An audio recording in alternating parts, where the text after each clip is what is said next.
زندگی کے اندر کامیاب ہونے کے لیے ایک آپ چیز یاد رکھ لیں کہ جو انسان ہار سے ڈرتا ہے نا وہ جیت نہیں سکتا، کیونکہ جو ہار سے ڈرتا ہے نا تو وہ سارا اس کی جو پالیسی زندگی کی بنتی ہیں وہ خوف کے اوپر ہوتی ہے۔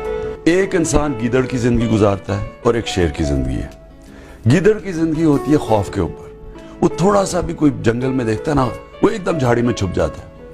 شیر جو ہوتا ہے وہ سمجھتا ہے کہ جو بھی آئے گا میں مقابلہ کر لوں گا، تو اس کی زندگی جو ہوتی ہے وہ اپنی سوچ کے مطابق گزارتا ہے، خوف کے اوپر نہیں گزارتا۔ ایک سیئنگ ہے رابرٹ فراسٹ کی کہ I took the path less trodden upon and that's what made the difference۔ میں نے وہ راستہ لیا جس کے اوپر اور کوئی نہیں چل رہا تھا اور اسی سے میں بن گیا، کیونکہ جب آپ مشکل راستہ لیتے ہیں تو مشکل راستہ آپ کو طاقت دیتا ہے۔ آپ کا جسم ہے، آپ جب ایک بھاری ویٹ اٹھاتے ہیں تو آپ کے جسم تکڑا ہو جاتا ہے، آپ اپنے مسل استعمال نہیں کرتے، آپ کمزور ہو جاتے ہیں۔ تو جب آپ مشکل راستہ لیتے ہیں، تو جب آپ مشکلوں کا سامنا کرتے ہیں، تو وہ مرزا غالب کا شعر ہے، مشکلیں اتنی پڑی مجھ پہ کہ آسان ہو گئی۔ تو آہستہ آہستہ آپ میں اور طاقت آتی ہے بڑے چیلنجز لینے کے لیے۔ تو انسان کے پاس میں پھر سے کہتا ہوں دو راستے ہیں، ایک آسان راستہ ہے چھپ چھپ کے جھاڑیوں میں ڈر ڈر کے خوف ہے، اور دوسرا راستہ ہے شاہین کا راستہ۔ وہ ہوتا مشکل راستہ ہے لیکن وہ آپ کو اوپر لے جاتا ہے۔ ایک قرآن کا پورا ایک سورت ہے الفرقان، کرائیٹیرین، کہ ساری for all times to come اللہ نے بتا دیا کہ یہ اچھی چیز ہے یہ بری چیز ہے۔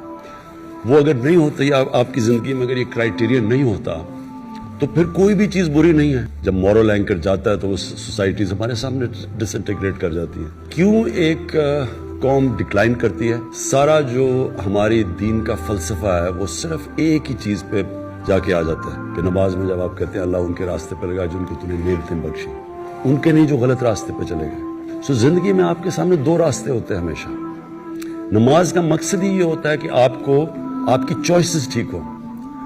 ہر وقت آپ کنفرنٹڈ ہوں گے دو چیزوں سے، ایک لگتا ہے بڑا اچھا راستہ ہے، آسان راستہ ہے، شارٹ کٹ ہے، اس سے پیسے بن جائیں گے لوگ، اور دوسری طرف مشکل راستہ لگتا ہے۔ لیکن وہ جو دوسرا جو مشکل راستہ ہوتا ہے، جس طرح قرآن میں ہے کہ کئی چیزوں کو جن کو تم اپنے لیے اچھا سمجھتے ہو وہ بری ہیں، اور جن کو بری سمجھتے ہو وہ اچھی ہیں۔ اللہ ہمیں کہتا ہے قرآن میں کہ جو ہمارا رول ماڈل ہونا چاہیے وہ نبی صلی اللہ علیہ وسلم۔ وہ کیوں ہیں؟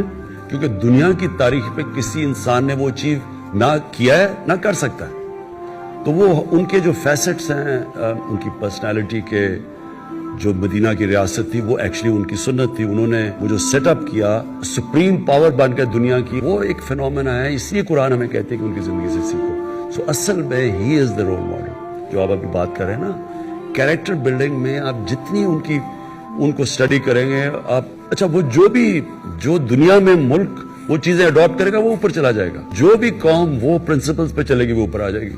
ایک چیز کہی گئی کہ دیکھیں پی ٹی آئی کی کوئی فیوچر نہیں ہے، عمران خان کی کوئی فیوچر نہیں ہے۔ عمران خان پہ ہم نے ریڈ لائن لگا دی ہے، لوگوں کو ڈرایا جا رہا ہے کہ جی ہم نے تو اس کو تو مائنس کر دیا، اس کی تو فیوچر ہی نہیں ہے۔ میں سب کے لیے آج ایک پیغام دینا چاہتا ہوں، سوائے اللہ کے اور اس کے بعد یہ جو قوم کے وارث ہیں اللہ کے بعد، وہ پاکستان کی عوام ہے۔ کسی کے اوپر صرف ریڈ لائن پاکستان کی عوام ڈال سکتی ہے اور کوئی نہیں ڈال سکتا۔ اور جو بھی یہ سمجھتا ہے، جس میں بھی یہ تکبر ہے، یہ جو رونت ہے کہ جی ہم نے ریڈ لائن ڈال دی، نہ ان کے اندر عقل ہے، صرف بیوقوف انسان ایسی بات کر سکتے ہیں۔ نہ ان کو سیاست کی سمجھ ہے، نہ انہوں نے تاریخ پڑھی ہوئی ہے، نہ انہوں نے اس ملک کی تاریخ پڑھی ہوئی ہے۔ جس نے بھی کوئی تھوڑا پڑھا لکھا آدمی جس نے تاریخ پڑھی ہو، وہ کبھی بھی اتنی اہم کانہ بات نہیں کر سکتا۔ ہمیشہ ایک ملک کے اندر عوام فیصلہ کرتی ہے کس کے اوپر ریڈ لائن ڈالی جاتی اور نہیں ڈالی جاتی۔ اگر معاشرے میں ظلم اور ناانصافی ہے، سارے معاشرے کے لوگ اس کے خلاف کھڑے ہوں گے، آواز بلند کریں گے، یعنی سیاست میں آئیں گے اس کو کاؤنٹر کرنے کے لیے۔ دو طبقے ظلم اور ناانصافی کا مقابلہ نہیں کریں گے۔ نمبر 1 جو بزدل ہیں، جو ڈرتے ہیں کہ ہم یہ طاقتور ظالم کے سامنے کھڑے ہوں گے تو وہ ہمارے پر ظلم کرے گا۔ کوفہ کے لوگ، ان کو پتا تھا کہ حضرت امام حسین سچ پہ کھڑے ہیں،